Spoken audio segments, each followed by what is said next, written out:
If you dial 911 from a cell phone, they don't automatically have your geolocation. So if you're in a distress situation, you've been drugged, you've been harmed, and you don't know where you are, calling 911 or some of these other devices just really don't cut it.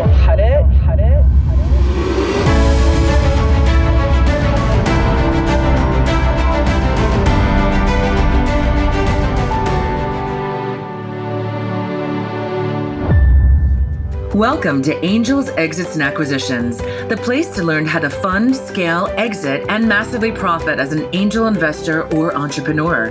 Brought to you by the Angel Investors Network. And now, here's your host, Jeff Barnes. Hi there, Jeff Barnes here again with another episode of Angels, Exits, and Acquisitions here at Angel Investors Network's Sharks and Angels Live in Austin, Texas. I'm here with Avery and her startup, Lois. So there's nothing confusing about that at all. Not at all. No. So I guess that's where I want to start then. First off, what is the company? Thank you for being on the show, first of all. Yeah, thanks for having me. What is the company and why did you name it Lois? So Lois is my grandmother's name and my middle name. We are an enterprise SaaS company that built a technology in the personal safety space. So we have a personal safety app. And we're also modernizing the entire 911 infrastructure in the country.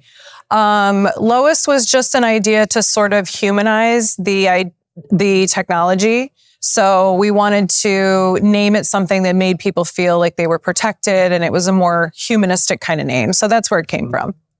How did this idea come up? I'm always curious about the genesis of a company. Yeah, so I have 20 years in my background in real estate. I'm a broker in the state of Florida and the state of Michigan. And I opened a company in Florida for selling investment properties, and I was almost assaulted on a showing. Luckily, my parents raised me to have really good street smarts, and I had known, not to go further into the property and to get myself out of the situation. And I've always been a techie kind of person. So I researched any technology that was out there that could protect me. And I was sort of shocked to realize that there wasn't anything really dominating the market in the personal safety space. And then later, researching the 911 infrastructure, realized that it was very antiquated, built in the 1960s based on landlines. So that's how I went from a 20-year real estate career into being a startup entrepreneur. Yeah, necessity is the mother of invention, right? So that's pretty profound.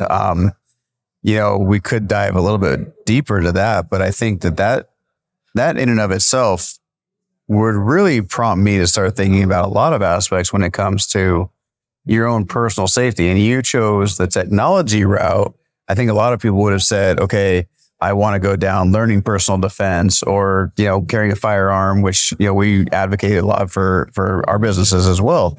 But you're right. When it comes to technology, what were some of the things you found when you're out there looking to try and figure out this dynamic? So everything we found was very reactive. So you had to press a button, you had to call. There were safety apps out there, but they were basically dialers to 911. And what most people don't understand is if you dial 911 from a cell phone, they don't automatically have your geolocation. So if you're in a distress situation, you've been drugged, you've been harmed, and you don't know where you are, calling 911 or some of these other devices just really don't cut it. So what we wanted to do was we wanted to directly connect that pertinent information to first responders immediately. In addition to that, we wanted to create something that could be proactive. Now, we do have an active alarm button that you can press in case you don't have a check-in set up. But we wanted people who were going on dates or people who were home care workers or anyone who's out and about, like a real estate agent. We wanted them to be able to proactively set up an alert that would check up on them. And if they didn't answer or respond, the police or a loved one would know where they are and that they need help.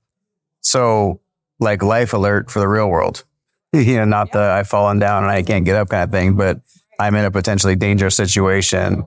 It's almost like the silent button under the desk at the banks, right? Where they're going to press and get a silent alarm without triggering off the robbers, but for the individual. Similarly, and even with something like Life Alert, though, you still have to do something. You still have to press the button. Mm-hmm. So there was really nothing where the person didn't have to do anything. And that was staggering to me because I thought, if this individual had drugged me or harmed me, nobody knew where I was, who I was with, or, if I was going to return home safely. They wouldn't have found me maybe until hours later. And in times of crisis, minutes matter. Absolutely. There was a Wall Street Journal article that came out a couple months ago that said that just increasing responsive time by 1 minute, response time by 1 minute would save 10,000 lives in this country alone. Wow. Yeah. I was listening to a similar podcast, similar idea, which this was a doctor, a cardiologist, and his father was also a physician. They live in a really upscale neighborhood in England, in London. And they were told forever that response times for an ambulance was like 8 minutes. And that's after you've had an event and somebody needs to have their life saved. This person called 911 because his father was having a cardiac arrest and took them 30 minutes to get there. And he had friends with them and they said, don't worry, we'll call 911. They'll be here almost instantly. Unfortunately, because they didn't know that it was actually going to take them 30 minutes, he passed away before they even showed up. Whereas they could have driven him to the ER and he probably would have been okay. Minutes do matter and stuff like that. Infrastructure right there. It is. Currently is event happens, it goes to some kind of third-party call center, then it goes to first responders. So how our technology is different is we go directly to the first responder.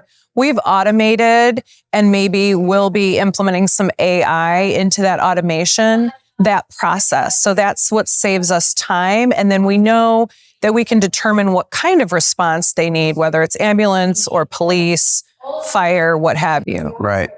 So from obviously we're talking about technology here that's going to save people's lives. And one of the questions generally comes up when we're talking about AI. People are always worried AI is going to take over the world and it's going to take over people's jobs. And, a lot of us that are working with AI a lot, we don't believe that. We do believe it's going to change the skills that people have.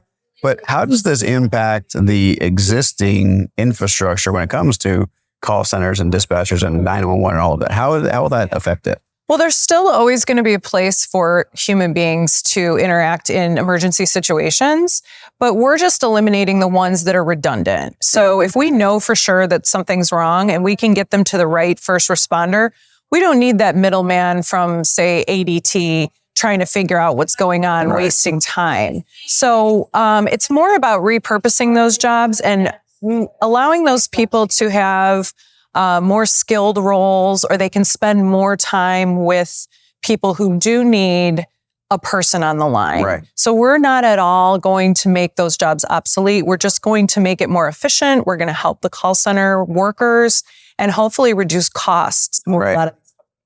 Okay, wonderful. And you've been raising capital now for this business. It's how old? So the business, if you minus COVID and some of our R&D in the beginning, we're about like a 4 or 5 year business. Okay. We've had quite a bit of traction in terms of our technology. We have a patent. We had a partnership with NASA in 2017 to help further build out some additional tech. So this is our first actual capital raise other than, friends and family in the very beginning and founder. It's mostly founder funded so far. Yeah. Okay.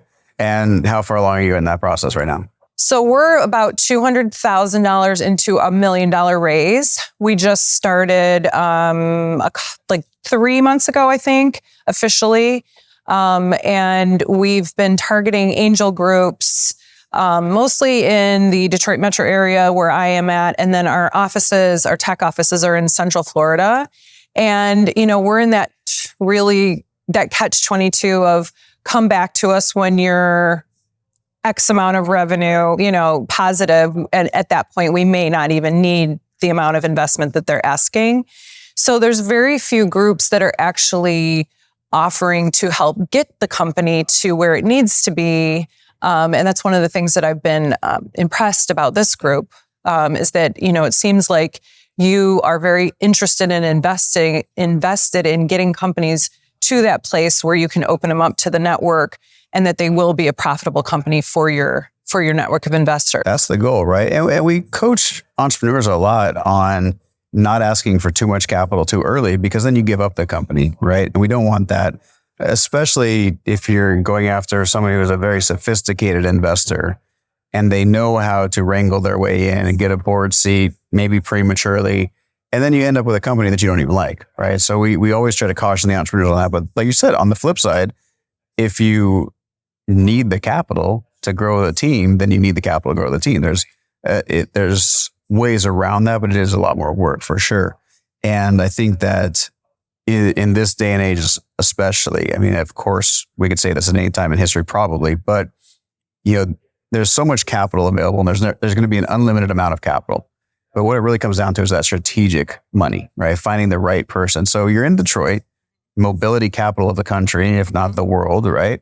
I spent some time there working with Techstars and doing some mentorship there in those programs. And do you find that the infrastructure there in Detroit, there are people that are helping with this? Because what you are is essentially a mobility startup, right? Yeah. I mean, yes and no. So there's a group called Michigan Founders Fund where they're trying to sort of combine all of the resources in one place for startups. But Detroit's a manufacturing town. So traditionally, they are investing in products, and car company related companies are, there's a lot of renewable energy companies. So there isn't a huge tech scene in Detroit. We're actually headquartered in Traverse City, Michigan, which is it's more of a tech, it's kind of having a tech moment. But I will have to say that the angel groups have kind of been the same response as I've had with some of the other groups. We did just get our first small customer in Florida, a social work group, but they really want to see a lot more traction. A social work group? Yeah, so we're B2B. So we basically have our first customer is social workers that place kids who are taken out, they actually place them back into the homes. Okay. So they're going into some very high risk areas. Right. So that would be in our lone worker bucket of customers. And, again, they almost want to see you back when you just don't need them anymore. So that's, I think, a struggle that a lot of startups have to deal with. And sometimes it's just smarter to focus on individual angels, which is what I've been doing. So our first 2 commitments were from individual angels and accredited investors, right? Who just want to get in real early and get those incredible returns. Yeah. So, for the entrepreneurs that are listening to this, watching this right now, they definitely struggle with raising capital, pitching people, finding investors on a daily basis. So what have you found? Who are inspired by the idea, who either get the technology or understand changing and disrupting infrastructure. And I've also just been casting a wide net and just, everyone in my network, just letting them know I'm raising, letting them know what I'm doing, coming to events like this. This was, obviously post-COVID, we're all sort of getting used to doing these types of things again. But face-to-face is just so much better than the Zooms, even though those are convenient.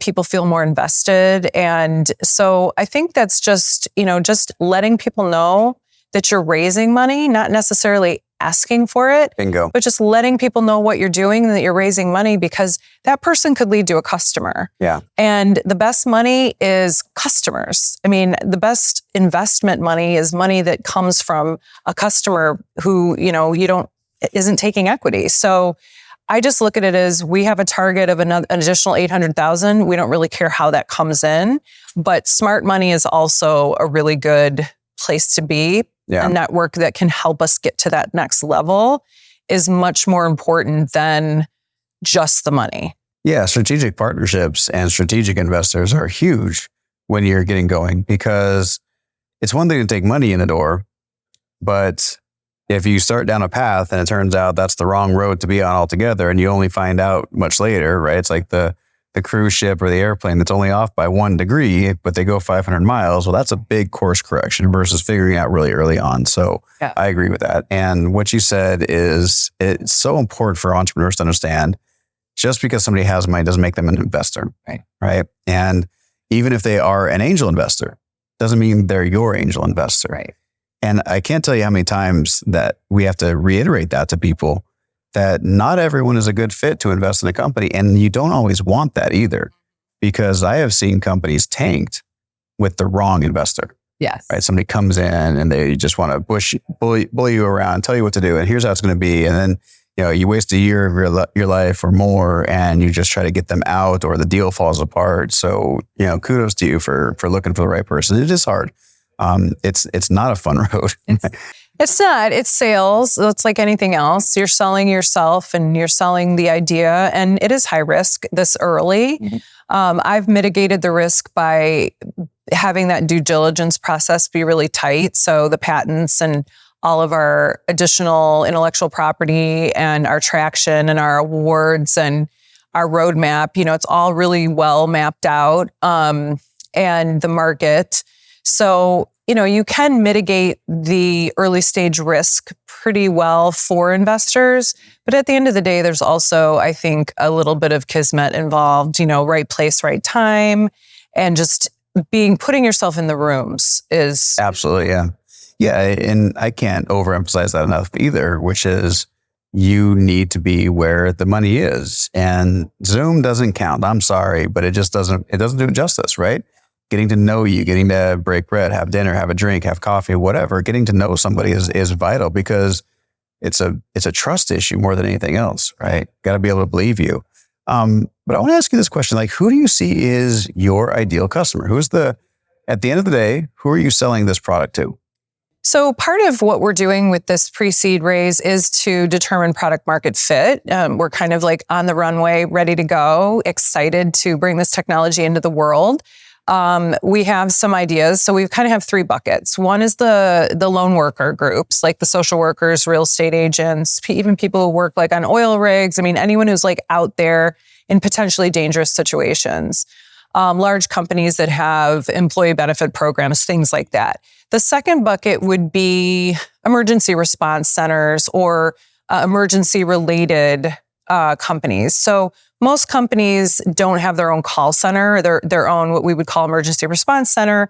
They outsource that. There's like 6 big ones in this country. So we would target them to help automate them and reduce costs. So that's kind of our second bucket. The third would be tech companies. So companies like Uber, dating apps, even some of the rideshare companies who want a big differentiator, we can kind of work in the background as another additional offering for their employees and for their customers. So we're looking for these big or mid-sized customers that need a differentiator, want to lower their costs or want to protect their employees, and then hopefully get to the point where we can start attracting acquirers who want to take it to the stratosphere.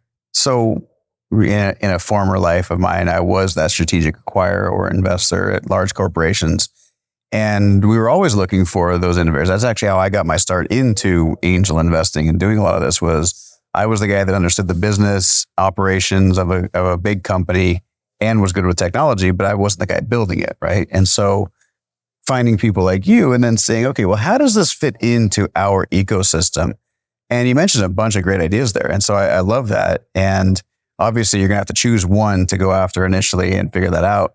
So when it comes down to it, it's going after angel investors, going after those people with money is really important, but that smart money is even more important. And so there are like the incubators and the innovation centers inside of these big companies. And I know because I helped build a few of them. But I would say the insurance world and the benefits world, those are great opportunities for you. So